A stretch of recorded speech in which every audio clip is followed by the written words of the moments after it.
정치평론가 이강윤의 오늘.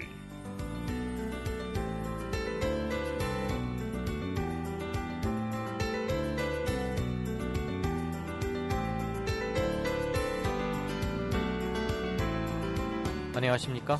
이강윤입니다. 2월 10일 화요일 시작합니다. 윤석열, 박형철, 김상환, 법과 정의가 살아있음을 보여줘서 고맙습니다. 표창원 범죄과학연구소장의 얘기입니다. 윤석열, 박형철 검사는 국정원 대선 개입 의혹 사건을 수사하다가 보직 해임된 검사들이고, 김상환 판사는 아시다시피 어제 국정원의 대선 개입을 인정하고 원세훈 전 국정원장을 법정 구속한 항소심 판사입니다.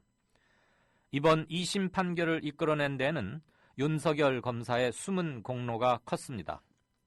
그는 검찰 상층부의 외압에 맞서다가 해임된 뒤 검사로서 사람이 아니라 조직에 충성한다는 말을 남기고 표표히 임지처로 돌아갔습니다. 몇몇 사람의 개인적 희생과 노력으로 민주주의를 지켜야 한다는 것은 아직도 우리 사회가 봉건성을 탈피하지 못하고 있다는 증거입니다. 아직도 우리 사회에 민주주의가 구조적으로 정착되지 못했음을 입증하는 겁니다. 입만 열면 OECD 국가라면서 민주주의를 말해야 하는 것 자체가 수치스럽기 그지 없습니다.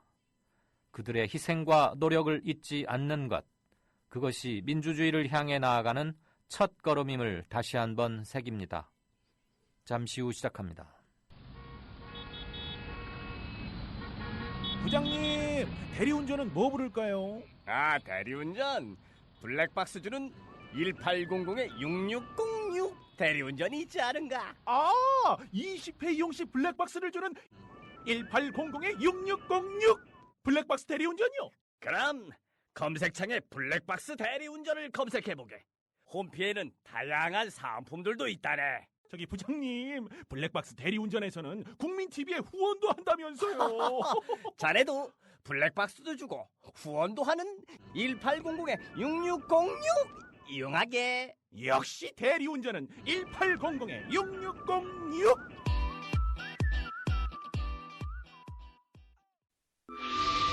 여기는 아름다운 물의 도시 여수.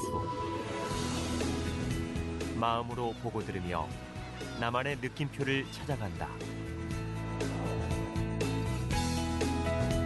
몸과 마음이 쉬어가는 곳, 우리를 살맛나게 하는 곳, 아름다운 여수로 오세요. 삶이라는 여행이 더 행복해집니다. 포털 검색창에 여수시를 검색하세요.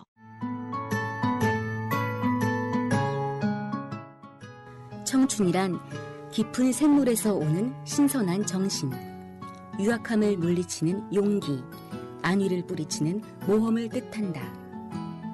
시인 사무엘 울만의 말입니다. 1994년 300여 명의 회원으로 시작한 참여연대는 20년이 지난 지금 14,000명의 회원을 가진 한국의 대표적인 시민단체로 성장했습니다. 시인의 말처럼 참여연대는 앞으로도 청년의 마음으로 활동하겠습니다. 성역 없이 감시하고 비판하겠습니다. 더 좋은 세상을 위해 두려움 없이 도전을 멈추지 않겠습니다. 국민TV 청취자 여러분, 20살 청년 참여연대와 함께해주세요. 회원가입은 홈페이지 peoplepower21.org, 전화는 서울 723-5300번입니다. 시민의 힘으로 운영되는 단체, 참여연대는 정부 지원금을 받지 않습니다. 네, 5시 35분 들어가기 직전입니다. 뉴스 브리핑 들으시죠. 송명훈 작가, 어서 오십시오. 네, 안녕하십니까. 이완구 총리 후보자 청문회, 옥신각신 쟁점이 많은데 지금 어떻게 진행되고 있죠? 오전 내에 그 부실한 변명으로 이어가던 이완구 후보자는 마침내 오후 돼서 녹취록에 대한 공개 파문이 일어나면서 네. 청문회 자체는 파행됐고요. 야당 의원들은 증거로 내놓으려고 했던 녹취록을 여당 없이 단독으로 공개를 했습니다. 예. 그래서 그 내용이 또 다시 파문을 일으키고 있는데요. 하나씩 그 해명에 관련된 내용을 좀 살펴보는 게 좋을 것 같습니다. 네. 먼저 병역 문제, 본인의 병역 문제에 대한 해명은 이 후보자가 65년에 찍은 엑스레이를 71년 신검 때 가져갔다. 그러니까 중학교 때 찍은 엑스레이를 신검 때 가져가서 제출을 했으나 인정을 못 받아서 1급으로 판정이 나왔고 그 당시 신검을 받았던 홍성이 시골이어서 엑스레이 기계가 없어서 자세한 정밀 검사를 못했고 75년에 대전에 가서 엑스레이를 찍은 다음에 보충력 판정을 받았다고 해명을 했습니다. 근데 그 내용에 대해서 진선미 의원이 71년도에 첫 신검을 받은 장소가 서울에 있는 둔촌동에 있는 육군 수도병원이었다는 것을 밝혀서 발표를 했습니다. 그러니까 이 후보자가 주장했던 대로 시골의 홍성이라서 엑스레이를 찍을 수 없었다는 말 자체는 거짓말이 된 것이죠. 예. 그리고 75년에 오히려 홍성에서 사실 이제 대전에서 그 신검을 받았다고 했는데 오히려 시골 홍성에서 2차 신검을 받았고 당시에 행정고시에 합격한 홍성군청의 사무관인 입장에서 그 신검을 재검을 받은 것이죠. 그래서 거기서 면제로 이렇게 등급이 바뀌게 됩니다. 그래서 이 부분에 대해서 집중 추궁을 하자 이 후보자는 50년 전 일이라 기억이 잘 안 난다. 장소를 헷갈렸다. 이러고 이제 구차한 변론을 했거든요. 그래서 그 50년 전 엑스레이도 들고 다니면서 연도와 장소까지 그렇게 주장을 하던 이 후보자가 기억을 못한다는 게 말이 되느냐 하고 이 부분에 대해서 의혹을 제기를 했는데 이제 시간이 다 됐다는 이유로 더 이상의 질의를 못하고 의혹 제기에서만 끝나고 말았는데요. 결국 이 후보자의 변명 자체는 그 시기를 완전히 뒤집은 거짓말을 한 것으로 지금 판정이 되었습니다. 아니 그렇게 공부할 시간이 많았음에도 불구하고 왜 그런 기본적인 팩트조차 틀렸답니까? 일단은 이런 식으로 변명을 하기 위해서 50년 된 엑스레이까지 준비를 한 모양인데요. 의외로 야당 측에서 준비가 탄탄했었고 오히려 그런 변명을 들고 나오길 기다리고 있다가 카운터 펀치를 날리지 않았나 싶은 생각이 드는데요. 그 외에 차남의 그 소득세 탈루에 대해서는 소득세와 의료보험료를 탈루했다는 의혹에 대해서는 이제 차남이 소득 자료를 2003년에 있는 소득을 지난달에 국세청에 뒤늦게 제출을 해서 지금 거기에 대한 세금을 납부했다 하고 이제 그 당시에는 그 외국에서 그 급여를 받았고 외국에다 세금을 냈기 때문에 국내에다 신고해야 하는 그 절차나 과정을 몰랐기 때문에 일어난 착오였다고 해명을 했습니다. 이것도 상당히 구차하죠. 그리고 해외 동반 시에 그 부인하고 같이 6회 정도 출장을 나갔다. 이게 일종의 외유가 아니냐 이런 의혹에 대해서도 부정을 했었고 타워팰리스에 관련한 웃돈 그러니까 흔히 딱지는 웃돈을 준 거래 사실을 인정을 했습니다. 근데 가장 문제가 된 것은 그 한국일보 기자가 야당 의원에게 흘렸다고 하는 녹취록에 대해서 공개적으로 한번 들어보자 하는 의견이 있었는데 여당 측에서는 개별적으로 듣고 판단을 하자. 아니면 야당 측에서 아니다 여기서 공개적으로 듣고 확인을 해보자 하고 의견이 팽팽하게 마주치다가 2시 반 이후에 오후 개정을 못하게 됐거든요. 그래서 거기에 관련된 녹취록을 별도로 그 국회 정론관에서 새정치연합 특위가 공개를 했습니다. 그 내용을 보면 내가 김영란법을 맡고 있는데 이번에 아예 통과를 시켜버려야겠어. 지금까지 내가 이걸 안 막아주면 당신들 한 번도 보지 못한 친척들 때문에 검경에 잡혀가서 시골에 있는 친척이 밥 한 번 얻어먹었는데 어떻게 합니까 하고 항변하게 될 텐데 한번 당해봐. 뭐 당신들 기자들 맨날 밥 얻어먹잖아. 3만 원 넘잖아. 1년에서 100만 원 넘잖아. 김영란법 만들어주면 요거 못 먹는 거지. 한번 해보자고. 뭐 이런 식으로 얘기를 했다고 그래요. 이건 뭐 막말도 아니고 또 자기가 이렇게 김영란법을 막고 있다는 말을 이렇게 공개적으로 할 정도 되면 이번에 공직에 대한 의식이 많이 드러나 보이는 부분이기도 하고요. 공사에 대한 구분이 전혀 없는 사람이군요. 거기에 또 이제 그 언론인들 말이야 내가 대학 총장도 만들어주고 내가 이 40년 된 인연으로 다 형제처럼 사는데 언론인대 공직자 관계가 아니라 인간적으로 내가 다 친하게 되는 거야. 내 친구가 대학 만든 놈들도 있고 내가 교수도 만들어주고 총장도 만들어주고 하니까 예. 이런 식으로 얘기 또 했어요. 남자를 여자로 만드는 것만 빼고는 이완구 씨는 다 할 수 있군요. 아니 그 총리도 아닌 일개 그 의원이나 도지사의 입장에서 이 정도 무소불위한 권력을 휘둘렀다고 하면 이분이 정말 총리가 된다고 했을 때 얼마나 살벌한 총리가 될지 대단히 걱정스러운데 난 권력이 이렇게 일개 개인한테 집중돼 있는 상황이 있을 거라는 걸 자기 입으로 들으니까 네. 참 정치권이라고 하는 게 이렇게 참 대단한 것이구나 하는 거를 알게 되네요.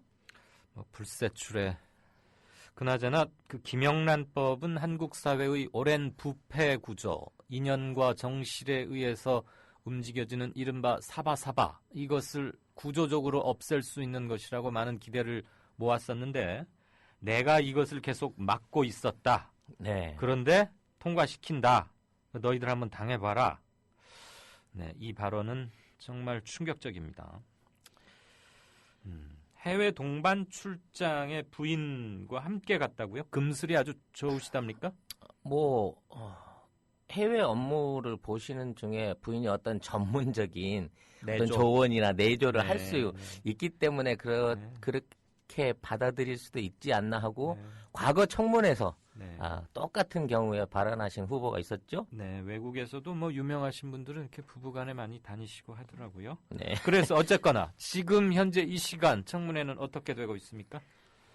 그 녹취록이 공개가 된 이후에 더 이상 그 개회는 이루어지지 않았고요.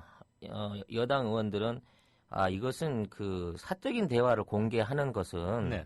그 간담회 자리에서도 이게 동의를 구해야 온당한데 야당의 이런 폭로는 도가 넘었다 하는 식으로 비판 여론을 내놓고 있습니다. 그런데 내일 청문회가 무사히 속개될 수 있을지도 무척 걱정스러운 상황인 것 같아요. 여야 간사들이 오늘 밤에 어떠한 형태로든지 새로운 협의를 할 것으로는 진행이 됩니다만 여기서 더 이상 청문회가 파행된다고 하면 이 상태에서 바로 표결에 들어가는 그런 상황도 생기지 않을까 걱정이 됩니다. 바로 표결에 들어갈 수 있습니까? 절차적으로?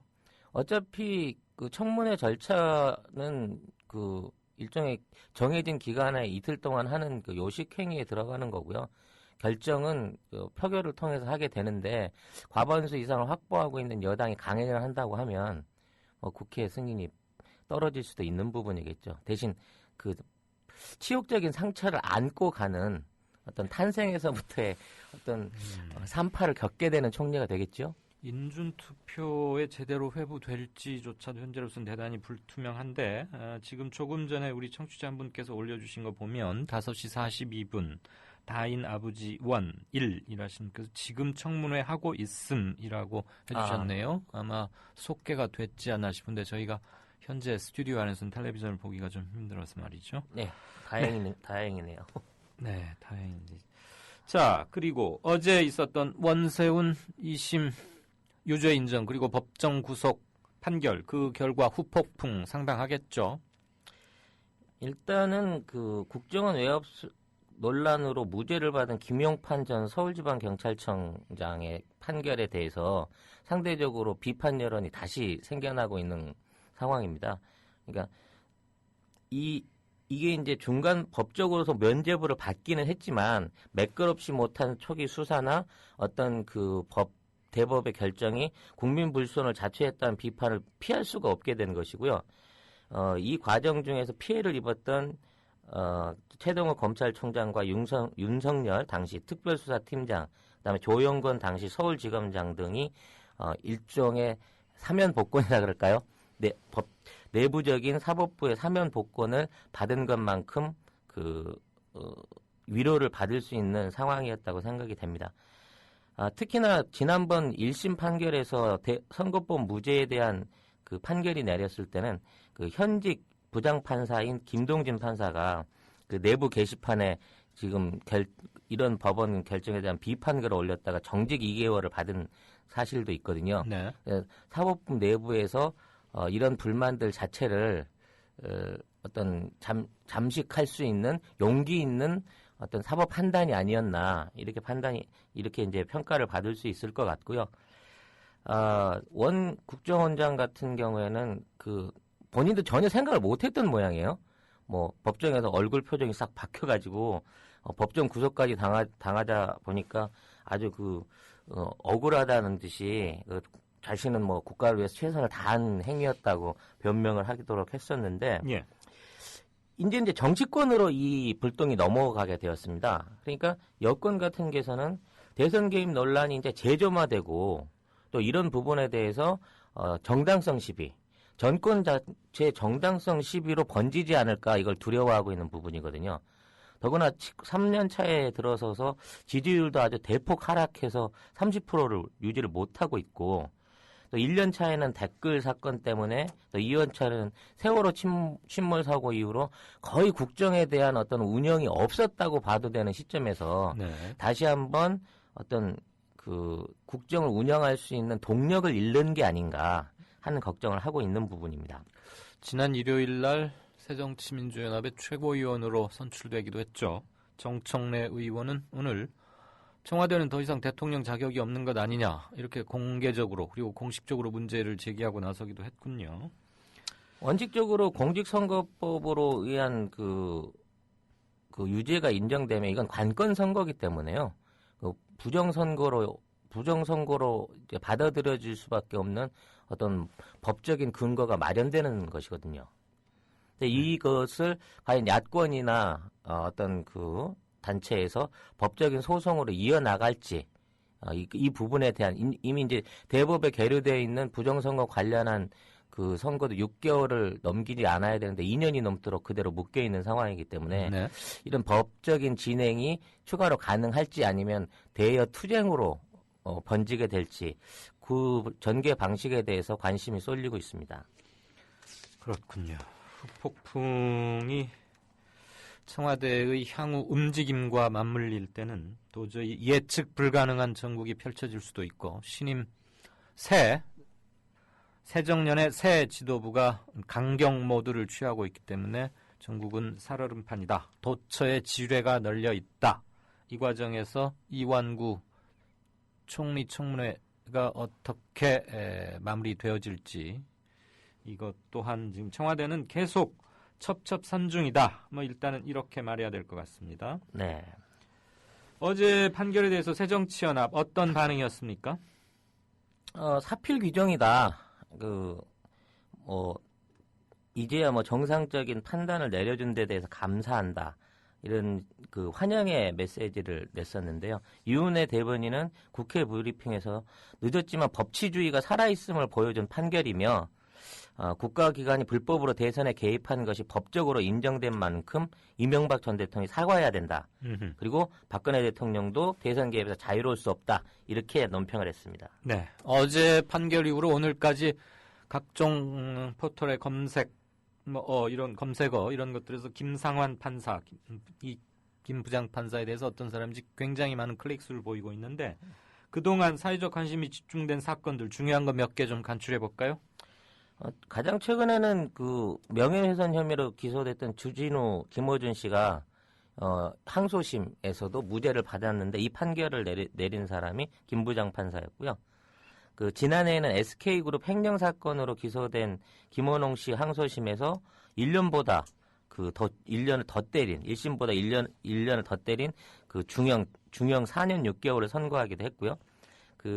매가 폭행으로 공분을 샀던 최태원 SK그룹 회장 최원철 씨, 그다음에 제일저축은행 청탁으로 수억 원을 받은 이명박 전 대통령의 처조카 김재홍 씨에 대한 구속영장을 발부하기도 했습니다. 그야말로 강골이고 네. 원리 원칙에 따른 법 논리에 의한 집행 또는 선고를 하는 부장판사로 상당히 이번에 또 한 번의 유명을 날리게 되지 않을까 싶네요. 네. 이와 관련해서는 방금 언급되지는 않았지만 지난 1980년 광주항쟁 직전에 있었던 강원도 사북탄광의 노동자 항쟁 그 건에 관해서 최근 재심 판결이 있었는데 재심 판결 결과 물론 무죄가 나왔습니다. 이 재심 판결의 판사 역시 김상환 판사였습니다. 사북 항쟁 재심 판결을 이끌어낸 이영기 변호사 연결해서 진짜 인터뷰 추진하겠고요. 그 과정 통해서 그 인터뷰에서 김상원 판사에 대해서도 좀 몇 가지 얘기 나누도록 하겠습니다. 다음 뉴스 보죠. 박근혜 대통령 말 바꾸기. 어저께 청와대 회의에서 무슨 강경한 발언을 한 적은 했는데 증세 없는 복지라고 말한 적이 없다? 이게 뭔 소리입니까? 분명히 선거운동 내내 증세 없이 복지하겠다고 했지 않습니까? 오늘 청와대에서는 새로운 새누리당 김무성 대표, 새로 취임한 유승민 원내대표, 원유철 정책위원장 등 당 3역과 함께 당정 회의가 처음으로 있었습니다. 이 자리에서 박근혜 대통령 나는 증세 없는 복지를 얘기하는 것이 아니라 경제를 활성화시켜서 거기서 활성화된 금액으로 자연스럽게 세수를 늘리고 그것을 통해서 증세를 하겠다, 복지를 하겠다는 개념으로 말한 것이지 네. 아예 증세를 고려치 않은 증세 없는 복지라고 말한 적은 없다. 라는 식으로 말을 바꿨거든요. 그게 뭔 소리입니까? 나 지금 설명을 들어도 잘 못 알아듣겠는데. 저도 이해가 잘 안 되는데 경제 활성화가 되면 관련 법안들이 국회에서 통과되면서 거기서 발생하는 이득들이 복지가 필요한 것으로 스며들지 않겠느냐 이런 얘기를 했는데 지난 집권 2년 동안 한 번도 분기별 성장률 1% 이상을 달성하지 못한 이 정부에서 아직도 창조 경제라든지 경제 활성화를 통한 어떤 낙수 효과를 얘기한다는 것 자체에서 이분들이 정말 유체이탈 화법의 극을 보여주는 게 아닌가 싶고요. 또 여기에 대해서 구체적으로 당정청에서 열린 마음으로 논의하기로 했다 하는 원 의장의 이 발언은 청와대의 현실 인식이 부족한 점에 대한 따끔한 지적을 못하고 그냥 듣기만 하고 나왔구나 하는 회의의 결과를 그냥 단편적으로 보여주는 평가로 볼 수 있겠습니다. 네, 어쨌거나 그러면 청와대는 증세 없는 복지 그대로 밀고 가겠다는 겁니까? 증세하겠다는 겁니까? 지금으로서는 경제 활성화를 우선화하고 네. 거기서 생기는 걸로 복지를 하겠다고 했으니 네. 경제를 최우선으로 먼저 살리겠다고 할 것이고 마찬가지로 경제가 살아나지 않고 있는 입장에서는 복지도 할 수 없다 하는 이런 식의 해석도 가능한 것이겠죠? 경제를 살려서 기업들 법인세를 조금 더 많이 낼 수 있게 해서 그 돈으로 복지에 좀 흘러들어가게 하겠다. 복지 명목의 증세는 따로 하지는 않겠다. 그 기조가 지금 바뀐 것은 아니군요. 근데 이제 이에 대해서 새정치민주연합 문재인 대표는 거기에 대해서 이중의 배신이다 이것은 이미 한번 배신을 해놓고 증세 없는 복지가 거짓임이 드러났는데도 이런 발언을 할 수 있는 대통령의 복지와 증세 인식을 강도 높게 비판했습니다. 이 문재인 대표는 이제 통계청의 자료를 보면 가계소득이 늘어난 속도보다 세부담이 2배가량 더 빨리 늘어나고 있다는 게 2010년 이후 지속되온 현상이라고 지적을 하고요. 이미 담배값 인상이라든지 국세의 세목을 신설한 점, 그리고 13월에 세금 폭탄으로 불리는 연말정산 등의 공제 방식으로 이미 증세를 했는데 마치 박근혜 정부가 명시적인 증세를 해놓고도 증세를 막고 있는 것처럼 얘기를 하는 것은 현실을 너무 모르는 것인지 아니면 이중의 배신인지 국민을 더욱 분노케 하는 것이 아닌가 하고 정면 공격을 했습니다. 마찬가지로 문 대표는 새정치연합은 앞으로 서민 증세와 봉급장이들의 유리 지갑을 터는 일들을 기필코 막아내고 바로잡겠다 하고 강경 일변도의 발언으로 청와대 발언을 반박했습니다. 네, 강경 일변도 원칙을 재확인했다. 네. 이렇게 볼 수도 있겠군요. 네. 청와대가 주장하고 있는 그럼 경제 살리면은 그걸로 복지할 수 있다. 그 경제 활성화 법안 대개 어떤 것들이 있고 특징 뭡니까? 이제 12개 법안이 2월 임시국회에서 계류 중에 있는데요. 이 12개 법안들에 대해서 새정치민주연합은 일부 법안에 대해서는 충분히 협의를 해볼 부분이 있다. 하지만 절대 안 된다고 반대를 천명하는 법안이 3개 정도가 있습니다. 이거 자체가 이제 서비스 기본법과 의료법과 관광진흥법 이 세 법에 대해서는 절대로 허용할 수 없다 하는 내용인데요. 그 의료법 같은 경우에는 그 보험회사의 해외 환자 유치 활동이나 의사와 환자 간의 원격 진료 허용, 그다음에 공항에서 외국어로 된 의료 광고 허용 등 의료 민영화 내지는 의료 영리화에 대한 법이기 때문에 이 부분에 대해서는 통과시킬 수 없다는 내용이고요. 관광법 같은 경우에도 현재 대한항공이 짓고 있는 그 경복궁 인근의 7성급 한옥 호텔 네. 이것을 허용해주기 위한 꼼수법이다 하는 면에서 이걸 또 반대하고 있고요. 또 나머지 한 개의 법안은 이제 서비스 발전 기본법인데요. 이 내용은 이제 구체적인 내용 서비스 산업 발전에 대한 시행 계획과 선진화 위원회 설립 뭐 이런 식으로 돼 있는데 기존에 있는 서비스하는 자영업자들에 대한 어떤 그 탄압 내지는 그 활동이 공개됨으로 인해서 대기업에 의한 침탈이 일어날 수 있는 부분이기 때문에 서민경제 보호 차원에서도 새정치연합에서는 이 부분을 반대하고 있고 나머지 부분에 대해서는 협조를 하겠다는 어떤 협의안을 내놓고 있는 것으로 발표됐습니다. 네, 법안들 얘기는 아무리 잘 들어도 상당히 복잡해요. 근데 그 7성급 한옥 호텔, 네. 이거 대한항공에서 하려던 거 아닙니까? 네. 잘 된답니까? 이 7성급 호텔을 세우는 부분에 대한 건 어떻게든 강행을 할 수 있는데요. 네. 그 안에 이제 조건이 유해 시설들이 없어야 하거든요. 근데 대한항공 측은 그 안에 카지노를 설립할 수 있게끔 그 허가를 로비를 하고 있는 상황인 것 같습니다. 근데 이번에 그 땅콩 회항 사건에 의해서도 어떤 여론이 많이 나빠진 부분도 있고 또 그 지금 있는 그 2년 넘게 계류가 돼 있는 상황에서 그 학습 환경 저해라든지 또 주변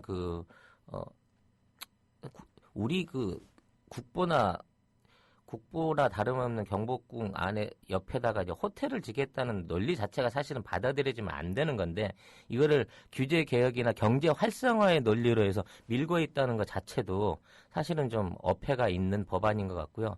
개인적으로는 반드시 부결돼야 될 법안이 아닌가 생각을 합니다. 현재까지 아직 그 법은 개정되지 않았죠? 네, 그렇습니다. 네, 그냥 대한항공 측의 희망사항일 뿐이죠. 그렇습니다. 네. 아니, 행여라도 무슨 아직 그 경복궁 옆 바로 그 예전 미 대사관 관원들 숙소 부지가 호텔로 증개축이 가능하도록 지구 변경이 된 것으로 오해하신 분이 혹시 있으실까봐 그 부분을 재차 확인했습니다. 아직은 국회에서 법 개정이 되지 않았습니다. 단통법, 이거는 어떻게 생기기 전부터 말이 많더니 아직 이제 벌써 6달이 됐는데 그럼에도 불구하고 제대로 정착을 못하고 여러 가지 말이 많아요. 단말기 거품 여전하다. 뭐 보완책 있습니까? 아니면 새 법을 만든다 하던데 어떻게 돼갑니까 지금? 5개월 시행된 단통법에 대해서 오늘 그 국회에서는 통신비 인하에 대한 추가적인 대책을 강력하게 요구를 했습니다. 일단 시정이 단통법 효과로 안정되었다는 정부 발표와는 달리 불법 보조금은 여전히 성행하고 있는 것으로 보이고요. 이런 불법 성행 그런 보조금 지급 형태가 주말에 몰려 있는 걸로 조사가 됐습니다. 그러니까 주말에만 법을 살짝 어겨가면서 주말에는 보조금을 이제 준다 이 말입니까? 등록을 하지 못하게 돼 있거든요. 개통. 개통을 못하도록 돼 있기 때문에 네네. 그 주말 동안에 일단 소비자를 받아서 페이백으로 불법 그 보조금을 7만 5천 원에서 37만 8천 원까지를 원래 지급을 하고 그 다음 월요일 날 돼서 그거를 정상적인 걸로 신고를 해가지고 이제 등록을 해서 고객들을 끌어오는 방식을 쓰는 것이죠. 그래서 각 대리점에는 거기에 관련된 어떤 증거나 장부나 기록들을 다 지워라 이렇게 보내고 있을 정도로 이 리베이트를 불법으로 하는 행위는 근절되지 않았다는 겁니다. 그러니까 쉽게 말하면 단통법은 월요일부터 금요일까지만 지켜지고 그렇죠. 주말 이틀은 쉬는 법입니까? 그 쉬는 과정 중에 이제 불법 영업들을 하는 거죠. 근데 그것을 실질적으로 주말에는 단속할래야 그 현실적으로 느슨해질 수밖에 네네. 없으니까 그걸 악용한다. 네. 아, 단톡법도 주 5일째네요, 그러니까. 우리의 법은 언제나 주말에는 정의를 잃어가는 것 같습니다. 네. 아무튼 이런 부분에 있는 불법 형태가 표착이 되는데도 솜방망이 처벌이나 뭐 벌금 정도에서 끝나고 대리점주한테 그 어떤 책임을 다 떠넘기고 있는 게 지금 현실적인 거고요.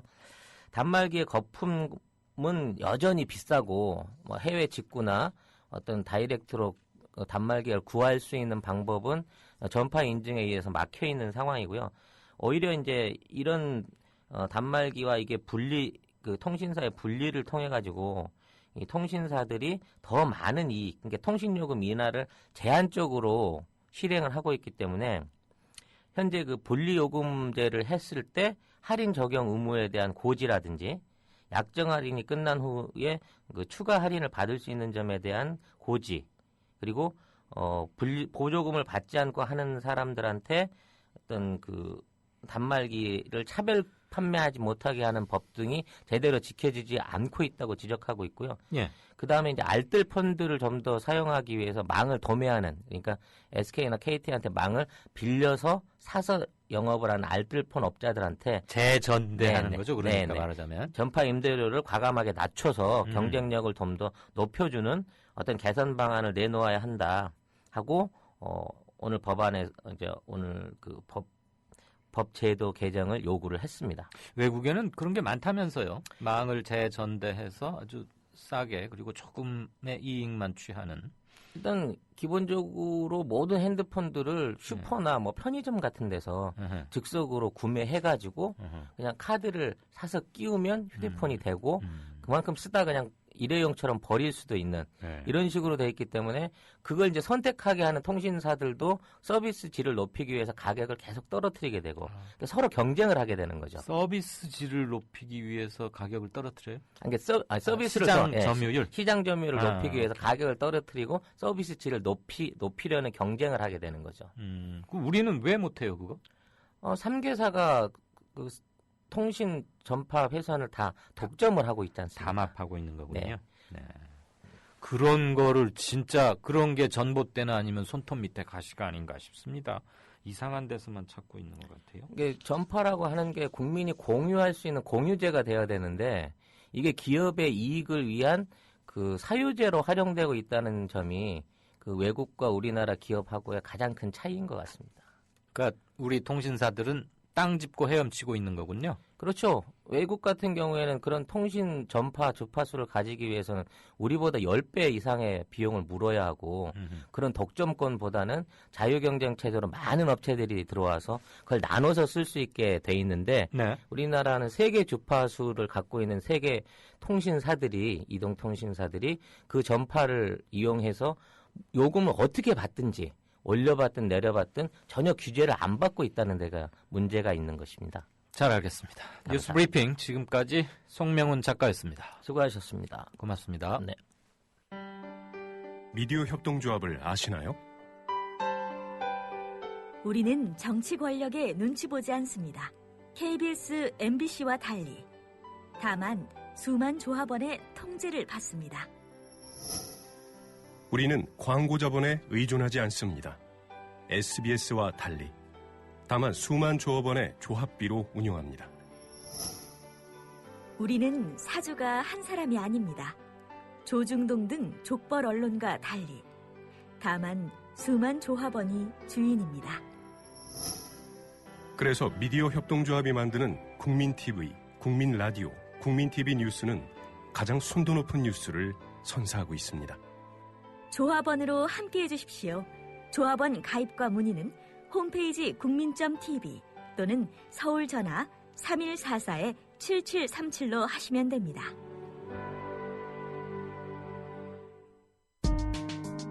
조합원의 가장 멋진 책임, 바로 조합비 납입입니다. 미디어 협동조합도 그렇습니다. 월 11,000원의 조합비 납입자, 늘고는 있지만 아직 절반 수준입니다. 혹시 잊으셨나요? 자동 납부는 가장 편리한 방법입니다. 홈페이지 국민.tv로 들어오셔서 신청하실 수 있습니다. 더 신속한 처리를 원하시면 mediacoup12@gmail.com 혹은 서울 3144의 0933으로 연락주세요. 저희가 친절하게 도와드리겠습니다. 미디어 협동조합은 조합원 여러분의 조합비의 무게를 실감하고 있습니다. 공정 뉴스로, 그래서 자부심으로 보답하겠습니다. 6시 5분 30초 들어왔습니다. 청취자 게시판 좀 보죠. 이건 무슨 얘기인가요? 요나님. 총리 아나바다 운동합시다. 물건만 아껴 쓰고 나눠 쓰고 바꿔 쓰고 다시 쓰는 게 아니죠. 새누리당이 뭐 하자고 하면 맨날 전례가 없다고 안 한다고 하는데 총리 재활용은 전례도 있으니 총리 아나바다다 다시 쓰자 이 말씀이죠. 그리고 김구라 씨 미안하지만 이제 그 예명은 더 어울리는 다른 분께 양보하세요. 김구라 씨하고 그 예명이 관련이 있나요? 네, 제가 몰라서 미안합니다. 이 말씀이 또 올라오네요. 음질 비교. 국민TV 라디오 음질 소리가 너무 작다, 답답하다 이러시면서 TBS, MBC 그리고 우리 국민라디오 함께 볼륨 게이지 아마 화면을 캡처하셔서 올려주셨는데 누구의 문제일까요? 정말 이거 모든 분들에게 이렇다면 이건 당연히 두말할 필요 없이 당장 뜯어 고쳐야 할 저희들의 문제인데 잘 들리는 분도 계시다고 하니 혹시 이분의 청취 상황이 주변 소음이거나 그렇게 나쁘지는 않으시겠죠? 그렇게 이해는 하고 싶습니다만 이렇게 전문적으로 각 채널, 각 방송사별 이것을 캡처해서 보내실 정도면 성량이나 이런 라디오 송출 시스템 이런 것들에 대해서 많은 지식이 좀 있으신 것 같고 비교하실 정도로 애정과 능력이 있으신 걸로 보이는데 그렇게 이해하는 게 당연하겠죠. 그런데도 작다고 이렇게 하시니 지금 우리는 지금 최대 맞게 잘 송출되고 있는 거죠, 변 PD? 네. 어떻게 해야 좋을지 참 답답합니다. 저도 성량을 아끼지 않고 크게 말씀드리고는 있습니다. 이건 뭔가요? IOC 운영 사이트에 한국이 산낙지 먹는 성형 대국이라고 소개되어 있답니다. 한국의 음식 문화와 성형 이런 걸 좀 비꼬는 건가요? 산낙지 먹는 게 왜? 그런데 복지 과잉으로 국민이 나태해진 나라, 부녀가 대를 이어 불법 집권한 나라, 총리 후보도 구하지 못하는 나라, 이런 소개도 IOC 사이트에 곧 실리겠군요. 고급 풍자시네요. 산낙지 먹는 성형대국이라. 예, 성형대국은 이해하겠는데 산낙지 그게 그렇게 충격적인가 보죠, 외국인들에게는. 외국인들이 먹는 몇몇인 것도 우리에게는 좀 충격적인 거 있긴 하던데. 어쨌거나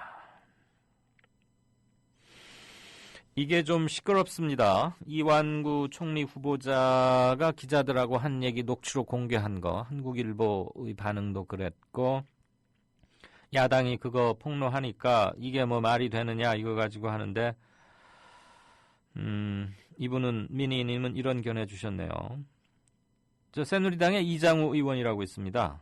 녹취록 공개한 거는 언론의 참된 윤리가 아니다 이러면서 비판을 했더니 미니님께서는 자, 이장우 씨, 이장우 의원, NLL 대화로 공개하는 건 그럼 윤리에 맞는 건가요? 이렇게 되물으셨고요. 어떤 상황에서 했느냐? 아까 어떤 청취자분도 그런 견해를 주셨던데, 한국일보가 많은 생각 끝에 그런 해명 문안을 낸 것으로 이해는 합니다. 그렇지만 그게 보도할 가치가 있는지에 대해서는 언론사별로 입장이 다를 수는 있겠죠. 그게 기자의 취재 윤리나 준칙을 과연 어긴 것인가? 제 사견을 말씀드리자면 사안의 중대성 및 시의성 그리고 언론이나 이 사회에 대단히 중요한 파급 효과가 클 수밖에 없는 법안에 대한 자연인 이완구와 술을 마시다가 한 얘기가 아니고 공직 취임 후보자이자 청문회를 앞둔 사람의 얘기이기 때문에 저는 그 대화 형식이 어떠했다 한들 그것은 보도되는 게 맞다고 생각합니다. 어떠한 자리에서도 그는 말을 정제되게 속마음은 어쩔망정 입만 번드르르하게 청산 유수로 하라는 뜻이 아니고 대화 형식과 자리와 참석 인원이 어떠했든 간에 말은 그 사람의 의식의 반영이고 주요한 사안에 대한 그의 생각일 것입니다. 고로 우리는 자연인 이완구가 취재 대상이 아니었으니까 저는 보도되는 게 맞다고 생각합니다. 다만 한국일보가 그것을 취득하고 하는 과정에서 그 당시에 현장에 있었던 기자만이 느끼는 어떤 묘한 정서나 분위기는 있을 수 있겠죠. 사실 기자 직무를 수행하다 보면 그런 점 있습니다. 저도 몇 번 이것과 상황은 좀 다릅니다만 그 취재원의 특이한 상황을 고려하면은 기사를 쓰는 게 참 마음이 아프지만 알 권리와 공익 차원에서 그것을 결국은 무시하고 이제 쓰게 되죠. 물론 사전에 양해를 구하는 수도 있긴 합니다만 양해를 구한다고 하는 건 대부분 양해가 구해지지 않죠. 펄쩍펄쩍 뛸 것이고요. 결국은 거기서는 기자의 직업 윤리를 가장 중시해야 되는 것 아닌가. 알 권리와 공익, 그게 기준 또는 잣대가 되어야 한다고 생각합니다. 어떤 분께서 텔레그램이나 메신저 그리고 여기 게시판을 통해서도 그런 걸 물어주셨는데요. 이 말씀으로 답을 가름하고자 합니다. 증세는 도리가 아니다. 대통령의 발언이었죠. 근데 그 도리가 이제 일본말로는 새인데 증세는 새가 아니므로 도리가 아닌 거 맞습니다. 맞고요. 그럼 복지 공약은 어쩔 겁니까? 공약은 약이 아니라 약효도 없는 링거라고 억지 쓰겠습니까? 대통령 때문에 쓰러질 지경이니까 링거라도 내놓으십시오. 그런 말도 안 되는 견강부회하는 얘기는 그만 닥치시고요. 라고 7시간 링게루님께서 견해를 표명하셨습니다. 청문회에서 또 노무현 전 대통령을 탓하고 있다. 법인세 노무현 정부 때 낮춘 거고 이명박 정부 때부터는 올렸다고 노무현 전 대통령 잘못이라고 말하고 있네요. 그거 명백히 사실관계가 아니죠. 기업 프렌들리 그러면서 낮췄던 것은 불과 6, 7년 전의 얘기니까 다 기억하고 있는 거 아닙니까? 교활하게 사실과 허위를 믹스해서 혹세무민하고 있다. 네. 이렇게 바로 들통이 날 팩트를 가지고 들이대면 안 되죠. 문재인 당대표 당선 후 새정치민주연합의 당 지지율이 30%대에 진입했다. 고무적이다. 라고 서경의 건매님 말씀하셨고, 네, 이게 일시적인 거거나 이런 거다기보다는 어떤 추세를 형성해 나가는지 앞으로에 달려 있겠죠. 일정 부분 기대감인 반영된 수치가 아닐까 싶긴 합니다. 전당대회 직전에도 28%, 30%에 육박하는 선까지 올라오기는 했었습니다. 그 연장선으로 30% 벽을 뚫은 건 아닌가 싶고요.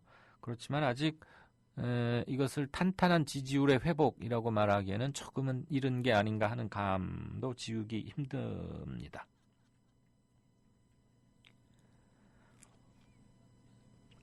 대갈량이라는 분의 우려도 한번 들어보실까요? 김상환 부장판사 쳐내기 작업이 시작될지도 모르겠다. 이 정부의 추구하는 바 그리고 하려는 바에 걸림돌이 된다 싶은 사람은 없는 사실도 만들어서 쳐내곤 했던 자들이니까 어떤 짓을 할지 우리가 두 눈 크게 뜨고 지켜봐야겠다. 옳은 것을 옳다, 그른 것을 그르다 하는 것도 지금의 대한민국 분위기에서는 큰 용기여야 하는 것이 참으로 슬프다. 동감입니다.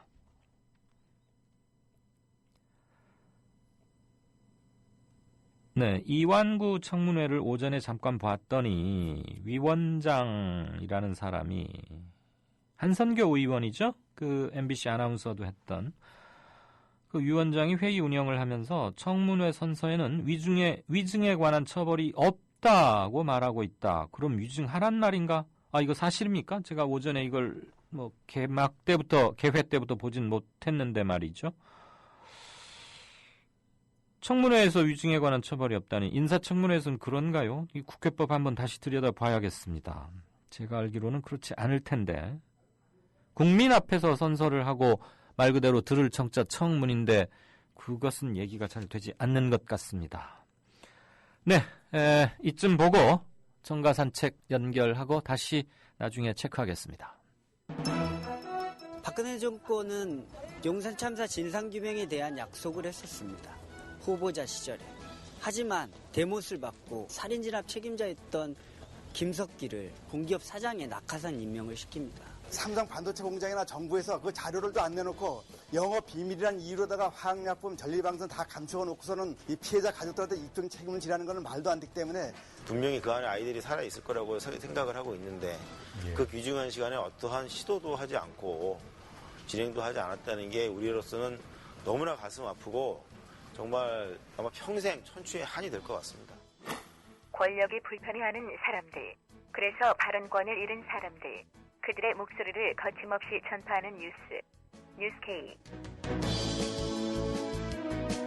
장악당하지 않은 뉴스 K. 밤 9시 당신의 선택을 기다립니다. 이강인의 오늘, 이제는 정가 산책으로 함께합니다. 정치권 동향 생생하게 풀어드릴 분은요. 네, 한국일보 양정대 기자, 안녕하세요. 네, 안녕하세요. 안녕하세요. 여보세요? 네, 안녕하십니까. 예. 네네. 이완구 청문회, 파행도 됐다가 녹취록도 공개하고 막 순탄치 않은데 어떻습니까? 네. 지금 다들 아시겠습니다만 이완구 총리 후보자가 식사 자리에서 했었던 그 발언 내용이 이제 녹취록이 공개가 됐었잖아요. 지난주에. 예. 그리고 이제 그 녹취록 내용과 관련해서 그동안에 여러 논란들이 있었는데 어쨌든 오늘은 이 오전 청문회 과정에서 녹취록의 내용과 관련한 위증 논란이 제기가 됐었고요. 예. 그것 때문에 이 녹음 파일을 애초에 한번 그것 때문에 정회를 하긴 했었습니다만 이 녹취록 녹음 파일을 이 청문회 회의장 안에서 공개를 할 거냐 말 거냐를 가지고 여야가 엄청난 힘겨루기 공방을 벌이면서 지금 새롭게 제기된 의혹보다는 오히려 지금 이 녹취록 내용을 둘러싼 그 공방 현안이 지금 가장 큰 쟁점이 되고 있습니다. 예. 그 한국일보도 조금 그 와중에 주목을 좀 받았어요. 그렇죠. 그거 어떻게 됐는지. 참. 상세한 부분은 보도도 되긴 했는데 나중에 조금 시간이 지나서 기회가 되면 그러십시다. 제가 따로 말씀을 드리고요. 예. 일단은 오늘 저희 사고 나간 걸로. 네, 공식 입장은 사고로 일단 가름하죠. 네. 청문회는 순탄치 않으리라고 예상을 했지만 참 이런데 과연 이런 식으로 끝까지 밀어붙여서 총리가 된들 과연 그 사람이 책임 총리 역할을 할 수 있을지는 대단히 의문입니다. 일단 내일 상황을 한번 더 보기로 하고요. 예. 대통령하고 여당 지도부 상견례 했는데 분위기는 어떻고 궁합이 잘 맞을 것 같아요? 어째요? 일단 오늘 박근혜 대통령하고 여당 새누리당의 이제 당 지도부가 청와대에서 만났었는데 오늘 만남은 사실 조만간 만날 거다 이런 얘기는 있었지만 날짜와 시간이 사실 오늘 이완구 총리 후보자의 청문회 당일이고 거기다가 청문회가 시작하는 시간과 거의 비슷하게 큰 차이 없이 지금 오늘 회동이 이루어졌지 않습니까? 성격은 상견례 자리였다고 하지만 사실상 지금 개각 문제를 포함해서 이후 정부 운영의 핵심 고리를 지금 박근혜 대통령이 이 총리 인준과 지금 인준에다가 걸어놓은 상태잖아요. 예.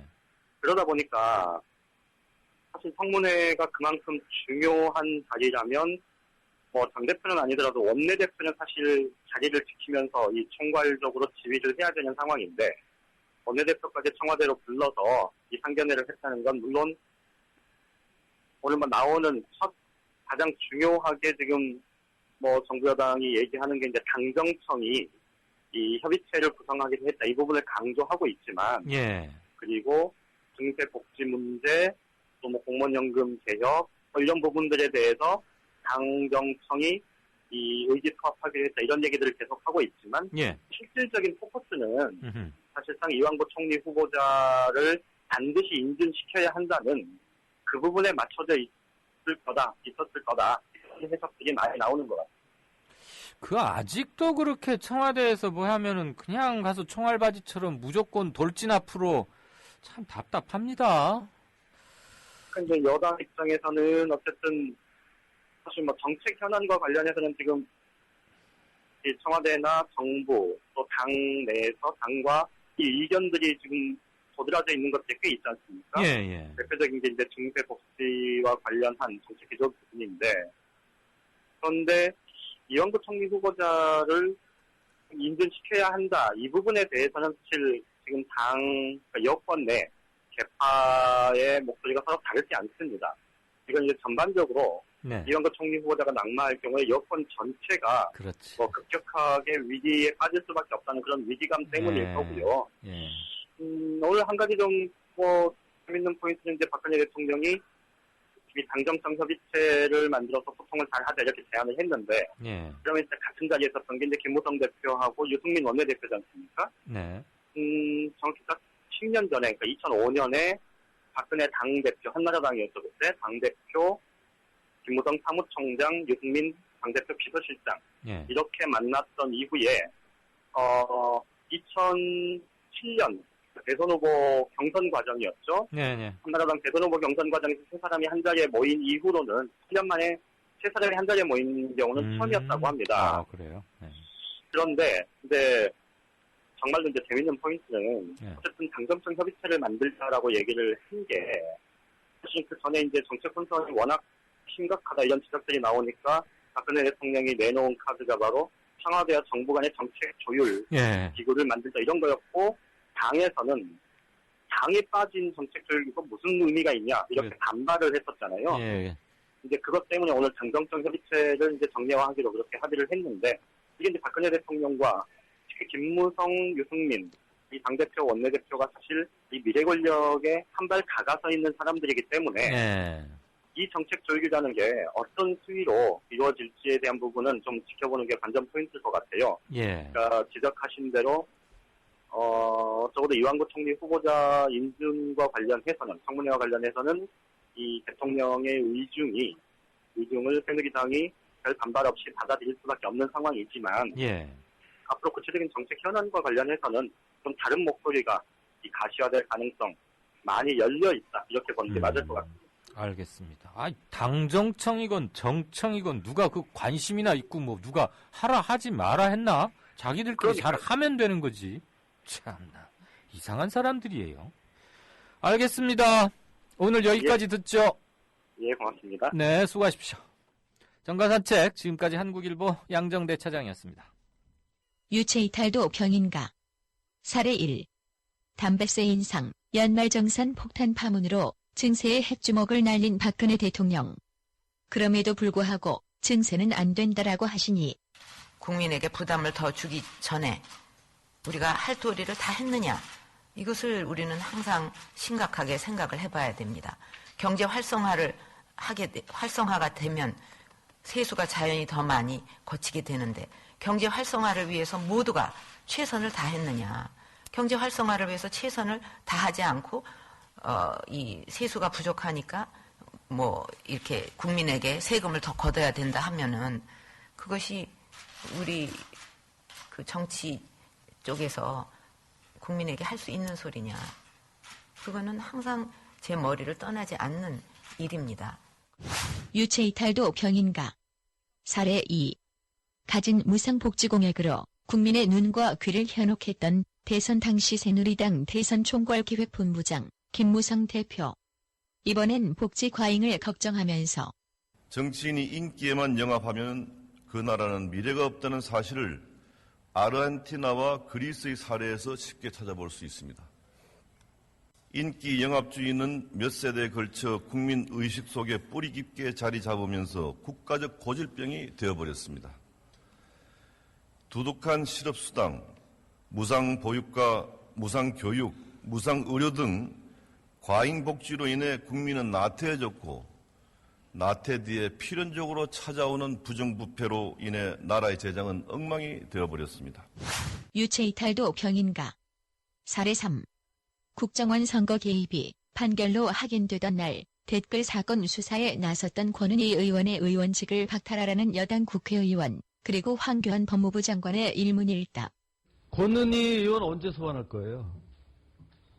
그 소환 시기에 대해서는 검찰에서 수사 상황을 종합한 뒤에 적절한 시기를 판단할 것으로 생각합니다. 위증 사건이 이거보다 사실 더 쉬운 위증 사건이 어디 있습니까? 예? 그 많은 위증 사건 중에 이 정도 되는 난이도 이런 사건이 흔치 않습니다. 예? 명백한 거짓말을 해가지고 검찰에서 실수를 인정하고 공소장 변경까지 하고 지금 19대 국회 임기가요 14개월밖에 남지 않았습니다. 지금 하는 속도대로 하면 언제 소환해가지고 언제 기소하고 1심, 2심, 3심 하면은 임기가 다 끝난단 말이에요. 어떻게 생각하십니까? 지금 중요한 참고인들에 대해서 소환 절차가 원활하지 않은 부분이 있는 것으로 알고 있는데 더 격려해서 신속하게 처리가 되도록 그렇게 노력을 하겠습니다. 철저하게 좀 해주세요. 네? 이렇게 그냥 이런 짓을 해놓고도 오히려 금배지를 달고 앉아있고 시간만 이래 가다가 임기 다 마치고 이래가지고 되겠습니까? 서둘러 주시기 바랍니다.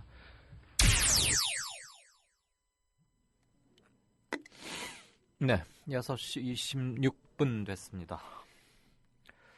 청문회가 파행, 속개, 다시 파행, 아주 형식조차도 저질스럽게 품격 없이 진행되는군요. 도대체 최소한의 평균적 도덕률을 가진 공무원을 갖는다는 게 이렇게 힘들어야 하는지 말이죠. 물잡이님이 좀 독특한 견해를 주신 것 같습니다. 길지만 한번 보죠. 몬스터 주식회사라는 애니메이션이 있었다. 괴물나라 요원들이 밤이면 옷장을 통해 아이들의 방으로 들어가서 아이들을 놀래켜 비명을 지르게 하곤 한다.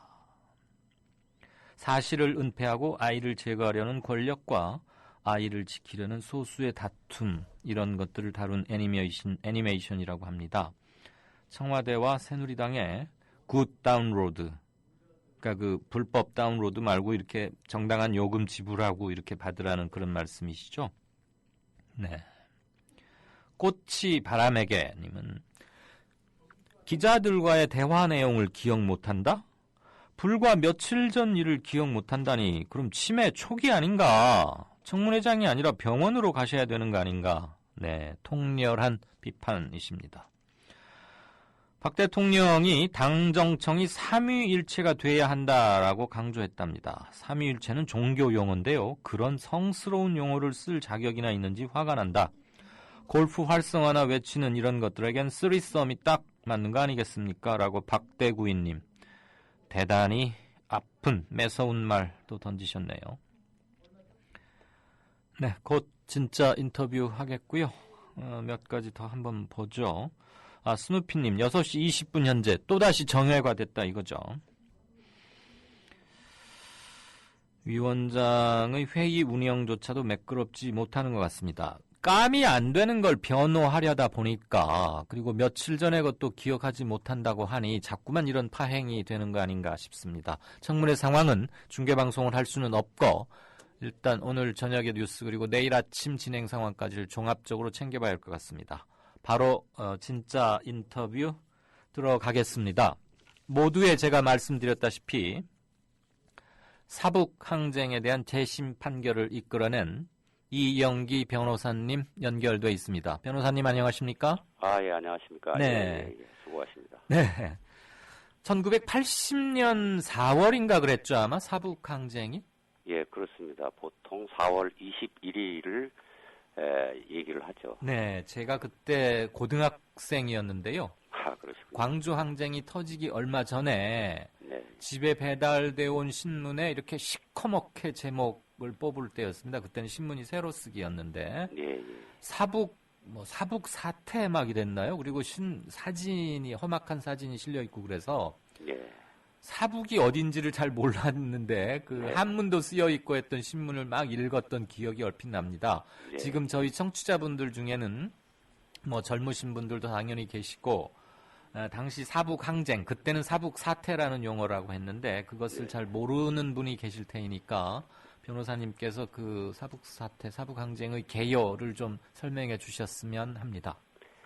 예, 이게 뭐 벌써 35년도 넘은 엄청나게 사실은 이제 과거의 일인데 저도 사실은 이제 그 무렵에 사실은 군대에 있었습니다. 네. 그러니까 이 사건을 직접 제가 뭐 보거나 그러지는 못했지만 그 후에 신문이라든가 이런 걸 통해서 이제 자세히 이제 알게 됐었는데요. 이 사북이라는 곳이 강원도 이제 정선군에 있는 사북광업소를 보통 의미합니다. 네. 그러니까 지금은 뭐 탄광들이 많이 없어졌지만 80년도 이때만 하더라도 탄광이 굉장히 전국에 많았었고 특히 강원도에서 우리나라에 있어서 굉장히 중요한 그런 어떤 또 이 경제 무대였었죠. 예. 통상 우리가 이제 이 사북 항쟁 아까도 이제 말씀하셨지만은 그걸 뭐 사북 사태다라고 이제 얘기하는 데에는 사북 폭력 사태 뭐 이 폭도 이런 개념이 사실 밑에 깔려 있습니다. 그렇죠. 명칭에는. 예. 그래서 이제 이 부분에 대해서 수십 년 동안 연구나 검토가 제대로 안 돼 있었고 그래서 뭐 어떤 분들은 사북 항쟁, 어떤 분은 사북 사태 뭐 이렇게 불렀는데 사실 이번에 재심 무죄 판결은 이제 그런 의미에서 이제 사북 항쟁이라고 하는 개념의 그 의미를 본질을 이제 제대로 이제 자림할 수 있게 되었다라는 측면에서 네. 중요한 판결로 보고 있습니다. 네. 요즘 뭐 국제시장의 파독 광부 얘기도 나오는데요. 영화에 보면 1970년대 말경에도 보면은 뭐 국내 탄광의 강부들이 굉장히 열악한 그런 근로 환경, 주거 여건 이런 속에서 살았습니다. 네.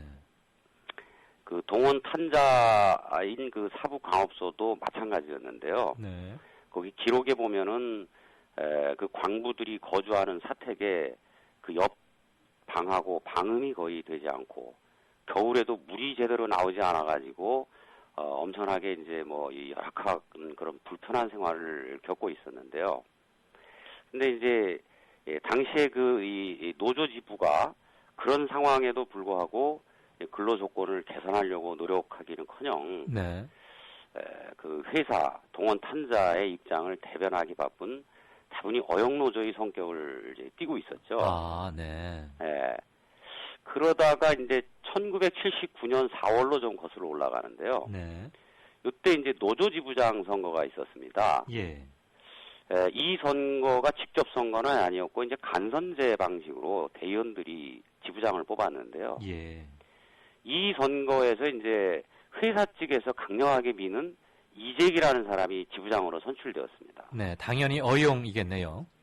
네, 어용으로 이제 그 당시에 이제 광부들은 보았죠. 예.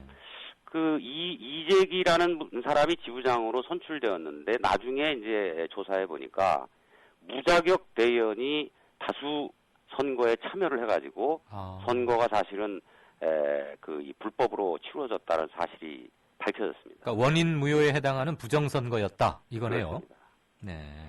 그래서 이제 이걸 가지고 반대쪽에 있는 그 당시에 이제 지부장 후보로 참여했던 이원갑이라는 분이 네. 이제 이게 이제 요번에 재심 무죄를 받은 분입니다. 네. 이분이 이제 중심이 돼가지고 항의를 했고 그 결과 이제 전국 광산노조 본부에서도 이 지부장 선거가 무효다 이렇게 결정을 했고 그래서 이제 직접 선거를 치르도록 했습니다. 그러다가 또 한 가지 그 계기가 있었는데 1980년도 3월경에 네. 회사 측하고 당시 이제 지부장이 사실 이 선거가 무효가 됐음에도 불구하고 이재기 씨가 직무 대리를 맡았습니다. 다시. 그러니까 부정선거로 당선된 노조위원장은 취임은 하지 못하고 이의 제기자가 집행을 이제 위임받아서 대신하고 있다 이 말입니까? 아니요, 이제 그 이재기 씨가 취임도 못했지만 네. 또 이 광산 노조와의 복잡한 그런 어떤 세력 관계 속에서 네. 어떻게 해서든지 이 지부장을 다시 지부장 직무 대리를 맡게 됐습니다. 네. 네. 그래서 직무 대리를 맡으면서 회사 측과 협상을 했고요. 네. 거기에서 임금 인상 요구안을 그 전국 광산 노조에서 결의한 요구안보다도 한 절반 정도 수준의 그냥 밀실 협상으로 합의를 해버린 거죠. 그러니까 이렇게 쉽게 되니까 말해서 이제 팔아먹은 거군요. 뭐 그렇게 볼 수 있겠죠. 네. 이제 그렇게 되다 보니까 이제 지부장 선거 부정도 있었고, 예. 임금 인상 요구안도 이제 밀실 협상을 통해 가지고 거의 절반 이하로 떨어뜨렸고, 예. 이게 이제 불만이 고조되던 중에 이제 4월 21일이 다가옵니다. 80년 4월 21일. 네. 이때 이 선거 부정과 임금 밀실 협상에 대해서 이제 지부장 입장을 들으려고 이제 광부들이 노조 사무실에 모였습니다. 네. 그런데 이제 광부들이 많이 모이니까 조금 이제 그 경찰들이 동원돼 가지고 그 동태를 파악하고 있었던 모양입니다. 예. 그래서 이제 이 경찰들을 광부들이 발견하고 왜 여기 와서 광부들의 사찰 활동 내지는 뭐 하느냐? 조사를 하느냐? 예. 그래서 흥분을 한 거죠. 예. 그래서 경찰이 이제 그 광부들의 흥분에 이제 좀 겁을 먹고 도망을 가면서 차를 몰고 도망가다가 네. 광부들을 치게 되는 교통사고가 발생했습니다. 그건 우발적인 거였습니까? 뭐 우발적이라고 봐야 되겠죠. 네. 이 교통사고가 나니까 이제 그 자리에 모여 있었던 광부들이 당연히 흥분했겠죠. 네. 이러면서 이제 이른바 우리가 알고 있는 사북 이제 사태 또는 사북 항쟁. 사실은 그 이전에 사북 항쟁이라고 표현하는 것이 옳은 거고요. 예.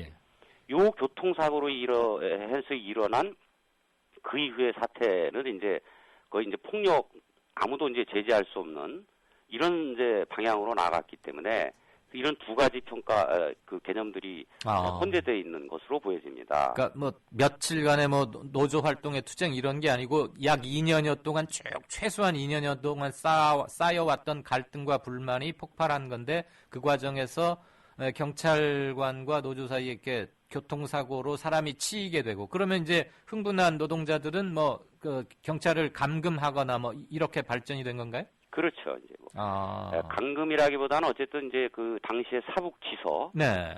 일로 이제 가가지고 거기에 그 지서장을 좀 약간 폭행을 하고 네. 거기에 있는 물건들을 이제 뭐 부수고 그러면서 이제 그 사북 일대를 점거를 한 것이죠. 그러면 당시 경찰에 의한 치안은 원활하게 집행될 수 없었던 지경으로 된 겁니까? 그렇게 된 것이죠. 네, 그것을 이른바 언론들은 이른바 사북 사태 이렇게 표현했고 바깥 세계에는 흥분한 노동자들이 경찰 관서 등을 점거하고 치안력을 물리 해제시킨 채 자신들의 세상으로 만들어버렸다. 뭐 이렇게들 알려진 그런 정황인가 보죠?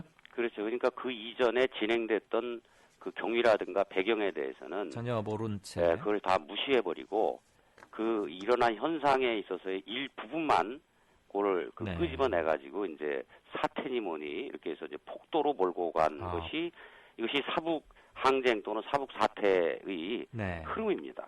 그러면은 정부 측에서 볼 때는 이것을 어떻게 정리 또는 진압 뭐 어떻게 아무튼 사건이 마무리가 됐죠? 광부들이 이제 21일부터 경찰들하고 대치를 했습니다. 네. 그러다가 결국에는 광부들도 이제 이런 사태가 계속 진행되다가 보면 여러 가지 문제가 있다는 것을 알게 됐고, 그래서 이제 이원갑 씨하고 신경 씨가 적극적으로 중재에 나서가지고요. 네. 당국하고 협상을 해가지고 4월 24일 날 합의문을 작성을 했죠. 네. 그래서 이제 광부들한테 책임을 묻지 않기로 하겠다. 이런 이제 합의문을 작성하고 해산을 했습니다. 네, 자발 해산입니까? 네, 자발적으로 해산한 거죠. 네. 그 이후에 그러면 양측에 맺어진 일종의 신사협정 이것은 제대로 지켜졌나요? 문제는 이제 그 이후에 발생했는데요. 갑자기 이제 5월 6일 이때 계엄사령부 합동수사단이라는 것이 이제 이 사북에 들어와 가지고 광부들하고 주민들 약 200여 명을 영장 없이 막 연행해가지고 이제 조사를 하기 시작했습니다. 아하. 그때가 이제 이른바 전두환의 신군부의 공식적인 등장, 계엄 포고령 이런 것들인 것이죠? 그렇습니다. 네.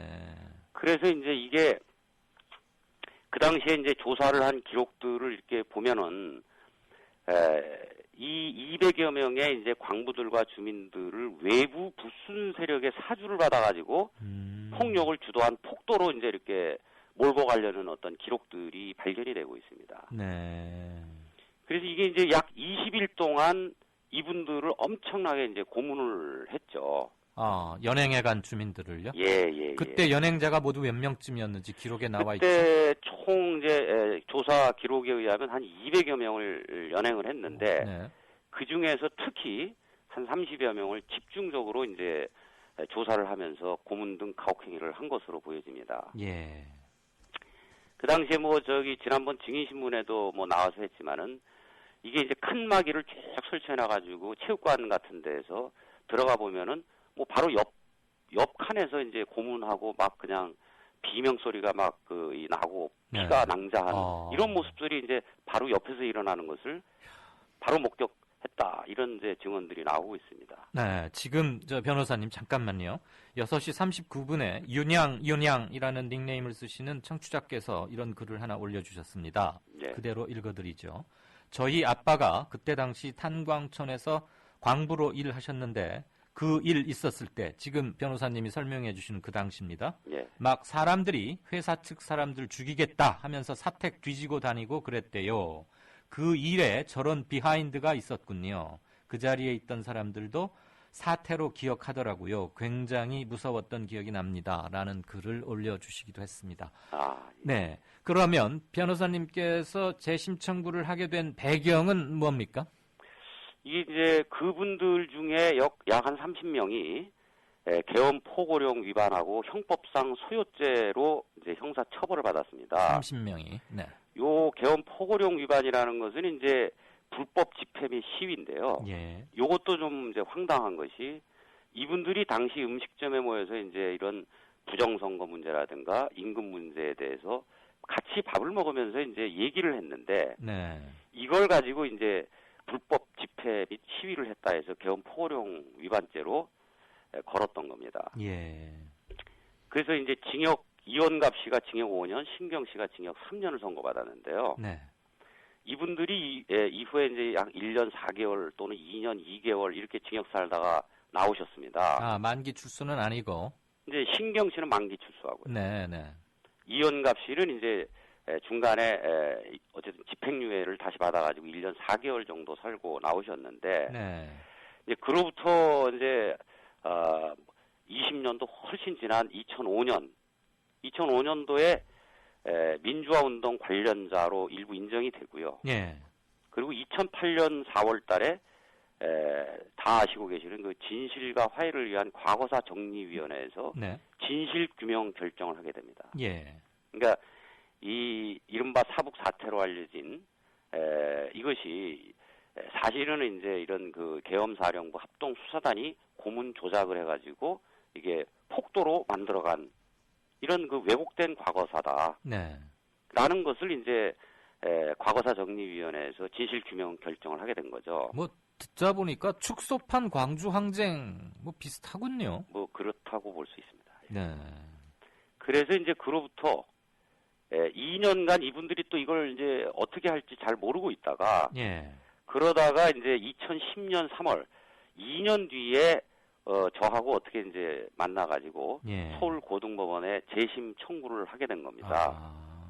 그러니까 상당히 오랜 시간 동안 이것이 또 묻혀져 있었는데 네. 그러다가 이제 2010년 3월 달에 재심 청구를 했는데도 예. 3년 뒤인 2013년 8월 달에 재심 개시 결정을 했습니다. 왜 이렇게 오래 걸려야 됩니까? 이게 사실은 이제 그동안 3년이 넘도록 저희가 계속 의견서를 내가지고 법원에다가 빨리 재심 개시 결정을 해달라고 독촉을 했는데 이게 여러 이유로 해가지고 어쨌든 그 미적미적거리고 있다가 그래도 가까스로 다행히 2013년 8월 달에 고문 등 가혹행위를 인정해서 재심 개시를 했습니다. 네. 그래서 이제 그때부터 법 절차가 그렇게 됩니다. 재심 개시가 내려지면 그때부터 이제 본격적으로 재심 이제 재판을 진행하는 거죠. 예. 변호사님. 이제 1년 넘어간 겁니다. 네네네. 예. 말씀 일단 하십시오. 네. 예, 그래서 2014년 2월 6일 지난주 이제 금요일 날 재심 판결이 이제 있어가지고 이제 두 분에 대해서 네. 전부 무죄로 판결을 내렸는데요. 네. 무려 이제 한 35년이 넘는 이런 그 뒤에 비로소 이제 무죄 판결을 받게 된 이런 그 결과가 됐습니다. 네, 그게 지난 2월 6일 금요일에 있었던 판결인 것이죠. 그렇습니다. 그리고 그 판결의 주심 판사가 이번에 국정원 댓글 사건의 원세훈 법정 구속 어제 시켰던 김상환 판사고요. 그렇습니다. 그 김상환 판사 얘기가 나왔으니까 잠시 그 얘기 조금 했다가 다시 사북 얘기하죠. 예. 이 변호사께서는 이번 건 때문에 뭐 당연히 지금 저 김상환 판사하고 법정에서나 수차례 만나셨을 텐데 이분은 어떤 분입니까? 저희가 한 1년이 넘는 기간 동안에 약간 10여 차례 사실은 공판이 진행됐죠. 네. 한 차례 진행될 때마다 사실은 특별기 형식으로 잡아가지고 상당히 오랜 시간을 여기다가 투여를 했습니다. 그러니까 재판부도 이 사건에 대해서 그 역사적 의미를 이것이 이렇게 간단한 사건이 아니기 때문에 상당히 진지하고 그리고 어떤 억울함을 어쨌든 억울함이 있다면 네. 그걸 풀어줘야 되겠다라는 이런 원칙적인 자세로 재판에 임했던 것으로 보여집니다. 변호사님 하나 여쭐게요. 이번 사건이 갖는 역사성 이런 걸 감안해서 좀 저기 해야겠다 또는 뭐 한다. 이게 다 그 주심 판사 다 맞는 판사의 성향에 따라서 조금씩 많이 차이가 납니까? 제가 이제 뭐 여러 재판을 진행하다 보면 네. 그건 부정할 수 없는 것으로 보여집니다. 아하. 재판부가 예를 들어서 이런 사건에 대해서 예컨대 뭐 이건 폭도 아니냐라는 이런 어떤 예단을 그 편견을 가지고 접근을 하게 되면 예. 그러면은 이제 그 객관적인 어떤 이런 입장이 굉장히 어려워지게 되고 네. 사건의 실체적 진실을 밝히는 것도 쉽지 않죠. 예. 그래서 이제 제가 봤던 김상한 부장판사의 경우에는 그런 진지하고 원칙적인 자세를 견지해온 것으로 사실은 보여지고요. 예. 재판을 진행하면서 그 10여 차례에 걸쳐서 한 번도 짜증을 내거나 사실 실증을 부린 적이 없습니다. 예. 그럼 짜증내는 판사들도 있습니까? 있을 수 있죠. 왜 짜증을 내요? 판사 짜증내면 안 되잖아요. 그게 이제 문제죠, 그러니까. 예. 그 사소한 이야기에도 사실 귀를 기울여줘야 되고요. 예. 이래야 되는데 권위주의와 엘리트의식 이런 것들 때문에 막 말도 함부로 하고 짜증내고 그러는가 봐요들. 그럴 경우가 덜어 있습니다. 예. 저는 뭐 어쨌든 김상환 그 판사가 원세훈 사건에서 1심 깨고 국정원 선거 개입 이거 유죄로 인정한 것도 저는 뭐 그렇게 봅니다. 이 사북 항쟁에서 꼭 저희가 무죄를 받았기 때문이 아니라 이 김상한 재판장이 원칙적인 입장을 견지하려는 이런 태도가 있었기 때문에 저희 그 사북 항쟁 사건에서도 무죄가 떨어졌고 또 원세훈 사건에서도 원칙대로 그 판결을 내린 것이 아닌가 저는 그렇게 보고 있습니다. 예. 그 김상환 부장판사는 뭐 그냥 한두 건의 판결에서 특히 어제 뭐 국정원 원세훈 법정 구속 이런 것 때문에 우리가 갑자기 뉴스 이렇게 관심이 되고 이런 게 아니고 본래가 심지 있게 그리고 어느 건이든 간에 개인의 예단 없이 진지하게 임해온 분이다. 이런 것을 오랜 시간 동안 곁에서 두고 지켜보고 온 이영기 변호사님으로부터 이렇게 전달받을 수 있는 거군요. 그렇습니다. 네, 다시 그 사북 얘기로 좀 돌아가겠습니다. 폭도 취급을 받고 구속되고 그랬습니다. 그리고 사북은 마치 반역의 땅처럼 각인된 지, 버려진 지 아주 오랜 시간이 지나고 있었습니다. 그러면 당시 항쟁에 참여했던 노동자들은 그 이후에 어떤 생활을 영위해 왔는가요? 예. 아까 말씀드렸듯이 이제 구속 기소된 한 30여 분. 이런 분들은 그 이후에 당연히 이제 회사에서 잘리고. 그리고 나서는 이제 사실은 이제 그 이후에 수십 년 동안 사실 제대로, 물론 일부 이제 다른 생활을 찾아서 떠난 분들도 있고요. 또 어떤 분들은 이제 제대로 자기 그 생활을 하지 못하면서 굉장히 어려운 생활을 이어갔고, 또 예를 들어서 지금 이제 문제가 됐던 이원갑 씨 같은 경우에는 당시 고문 후유증으로 지난번에도 법정에서 그 고문의 후유증을 몸으로 직접 사실 그 보여주셨는데, 네. 그 이 갈비뼈가 이렇게 그 탈골돼 가지고 튀어나온 뭐 그런 모습도 사실은 네. 지금까지 그대로 사실을 가지고 있고, 비가 오거나 뭐 이렇게 되면은 그 온몸이 이제 쑤시는 이런 신경, 이런 그 이 고문의 후유증들로 인해서 수십 년 동안 사실은 굉장히 고통스럽게 이렇게 삶을 영위해 왔죠. 생활도 물론 말도 못하기 어려웠고요. 그럼 이번 판결이 끝입니까? 아니면 국가에서 또 대법원에 상고를 할까요? 그게 이제 사실은 저희가 볼 때는 상고를 해서는 안 된다고 보는데, 네. 이분들이 사실 35년간 그렇게 억울하게 유죄를 받아가지고 비참하게 살아온 것도 억울한데, 그러게요. 거기다 대고 또 상고를 해가지고 또 이거를 괴롭힌다는 것은 이거는 국가가 할 짓이 아니라고 보여집니다. 제2의 추가 폭행이 아닌가 싶기도 한데. 그렇습니다. 그런데 검찰은 사실은 관습적으로 이 상고를 하는 경향이 있습니다. 자기들이 지면. 그렇습니다. 그러면 말이죠, 변호사님. 그 사부강쟁 참가자들 그 예우나 보상 그리고 명예회복, 그것은 대법원 판결이 날 때까지 멈춰지는 겁니까? 아니면 이번 판결 직후 즉각 실시되는 겁니까? 일단은 이제 이 형사보상, 이 이제 형사보상 절차가 있고요. 예. 그다음에 국가를 상대로 한 손해배상 민사소송 절차가 있습니다. 네. 형사보상은 최소한의 그런 어떤 보상이고, 국가의 불법행위에 대한 것은 손해배상으로 이제 우리가 묻게 되는데요. 네. 이러한 것은 형사보상은 재심 무죄가 확정돼야 되는데, 그것은 이제 대법원의 확정 판결이 있어야 됩니다. 네, 검찰이 상고를 할 경우에. 그 더 기다려야 되는 거죠. 네네. 그러면 민사는 이것과 별도로 따로 송사를 또 걸어야 하는 겁니까? 그렇습니다.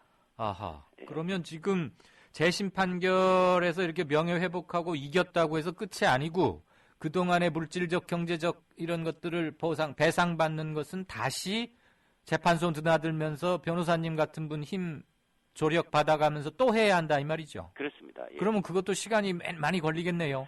그게 뭐 지금 과거사 이런 그 유사한 사건들에서 보면은 형사보상은 뭐 크게 시간이 안 걸리지만, 네. 민사 손해배상 같은 경우에는 심지어 몇 년이 걸릴 수도 있습니다. 아이고, 그럼 지난 30년간 그렇게 살아오신 것만 해도 억울하고, 근데 나라가 잘못했다는 것이 이제 법원에 의해서 드러났는데, 앞으로도 또 몇 년을 기다려야 그동안 억울했던 것을 최소한이나마 경제적으로 배상받을 수 있다 이 말입니까? 그렇습니다. 그래서 이게 사실은 국가가 자신이 저지른 잘못에 대해서 그 스스로 사실은 어느 정도 인정을 하고 이 배상이라든가 이런 문제에 적극 나서야 되는데, 네. 이 재판을 진행해 보면은 뭐 온갖 핑계를 대가지고 뭐 소멸시효로 이것이 끝났다는 등 하면서 자신의 책임을 사실은 회피하고 있습니다. 그 법조인의 한 분께 제가 시민의 자격으로 여쭙고 싶습니다. 네, 예. 물론 사건 많고 뭐 그렇다는 것도 들었습니다. 그리고 입법부, 사법부 다 권력을 갖고 있는 곳이니까 자연스럽게 관료화되고 뭐 권력화되는 건 이해를 하겠습니다만, 나라가 잘못했다는 게 명백해지면 그 순간 최대한 신속하게 이런 게 진행되어야 하는데, 30년을 기다린 이분들 또 힘들게 있으라고 하는 거, 이거 말이 이거 못 고칩니까? 이제 바로 이제 그런 점이, 그것이 바로 이제 선진국이냐 후진국이냐를 나누는 굉장히 중요한 기준이 되지 않을까, 그렇게 생각을 합니다.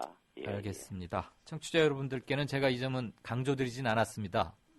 인터뷰 전에 이 변호사님께서 무료 변론하고 있다는 것을 절대 강조하지 말아달라는 특별한 부탁이 있어서 제가 인터뷰 내내는 한 말씀도 드리지 않았는데요. 이 변호사님 지금 이거 무료로 쭉 애써 오시고 있습니다. 오늘 긴 시간 대단히 감사합니다.